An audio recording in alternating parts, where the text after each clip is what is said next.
Assalomu alaykum Angren ahli. Hozir mana bu 4 sotixli uchastkani obzorga kelganmiz. Bu uchastkamiz qayerda joylashgan deydigan bo'lsalaringiz, bu uchastkamiz Maydon mahallada shundoqqina joylashgan.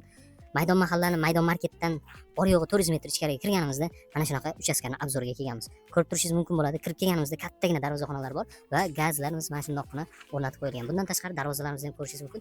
Yaqindagina mana chiroyli qilib turib kraskalar qilib qo'yilgan.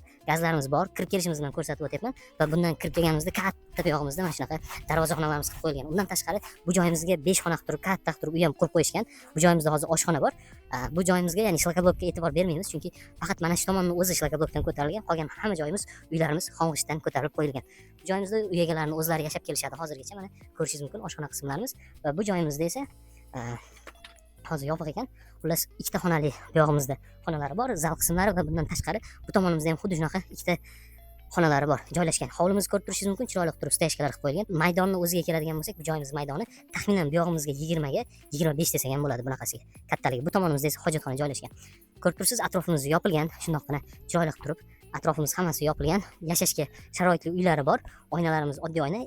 Bu tomonimizdagi oynalarimiz esa akfadan qilib qo'yilgan, chiroyli holatdagi ta'mirda.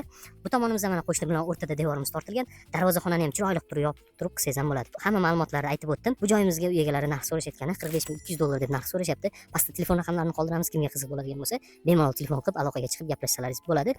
Sunnatiga 1-2 so'm o'tib beradigan joylari bor.